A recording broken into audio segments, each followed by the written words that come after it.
Thank you very much.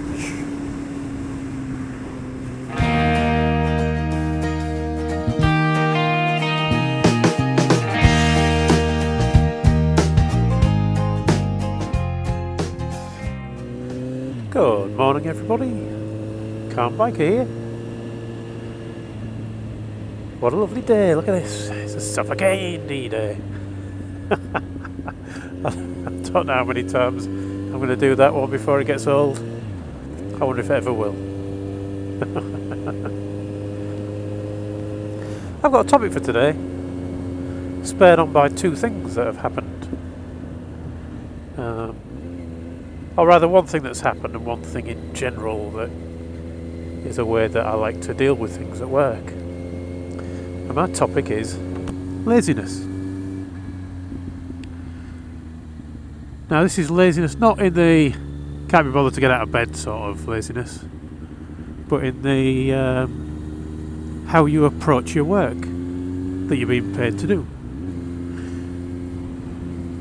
And there's two things. There's two ways of looking at laziness.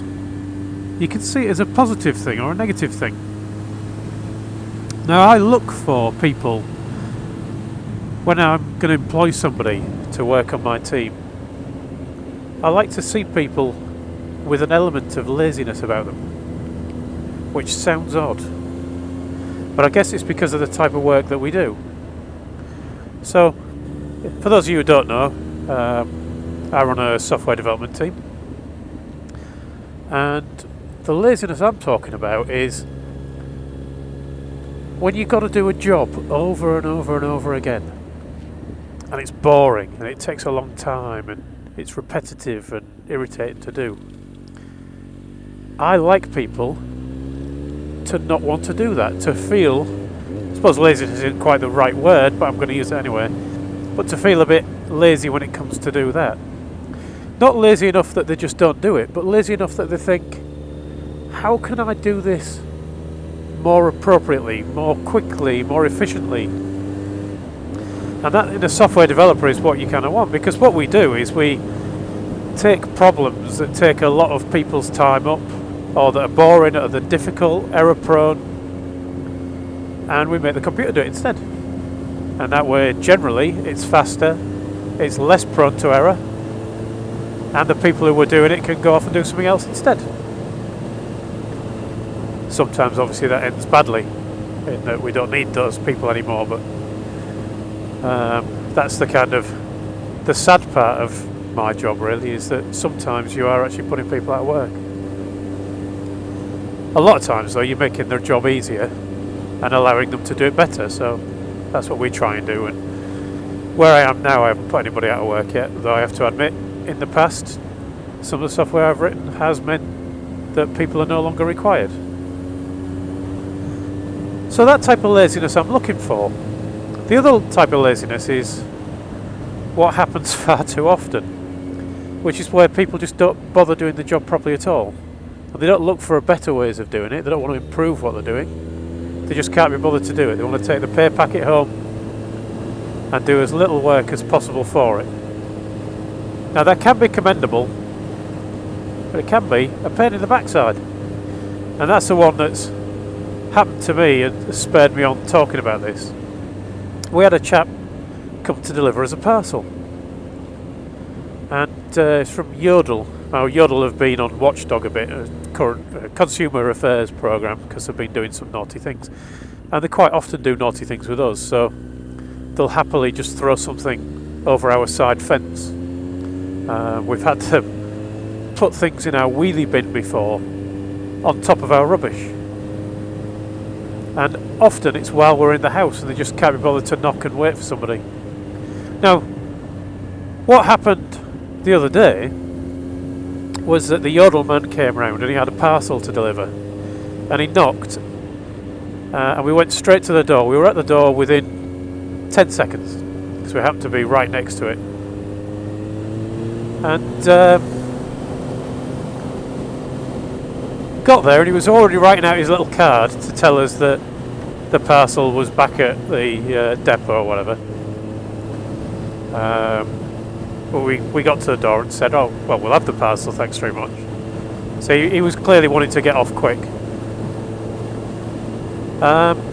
So we took the parcel off him, and he said, oh, would you mind taking this in for your next door neighbour? We said, yeah, no problem. So we took that off him as well and put it on our stairs. And he said, would you mind taking this one in? This is for 3 doors down. And we looked out the door and the car was in the driveway. We kind of thought, well, hang on. I said, well, I'm pretty sure he's in. Has he just not come into the door? And he said, well, to be honest with you, I haven't bothered. I've not been there yet. I just came to your house first. I said, have you been next door? No. So basically, because they know, because I work from home, they know that I'm always in. He just decided that I could be the postman for that day. He didn't need to go to any other houses down the street. Just drop them all off at my house. Now, I appreciate, before I get all the comments, that this is probably because these big companies like Yodel are putting too much pressure to get the deliveries done on time, probably with too few people actually doing the deliveries. But it has to be said, if you get to that point where you've been on the TV for doing things like throwing things over walls and what have you, then it's time that you maybe employed a few more people or sorted out your working practices a bit. When they were on TV, if I recall correctly, there was a big thing in London for the anniversary of the war last year, of the First World War, 100 years since the First World War started. And what they did, they got a company to make so many glass poppies. Poppies obviously being the symbol used for commemorating fallen and injured soldiers. And they made these glass ones, and there were lots of them. I can't remember how many, but there were lots of them. Proper lots.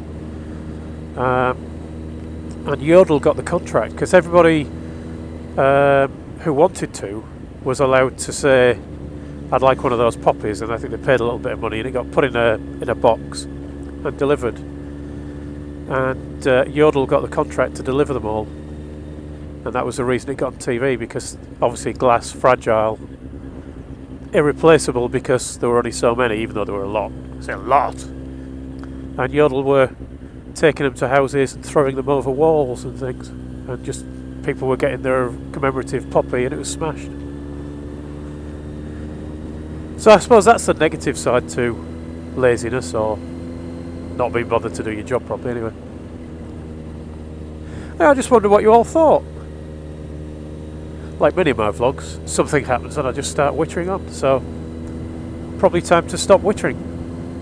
So I'll just say thank you for watching, ride safe, and I'll talk to you all again soon.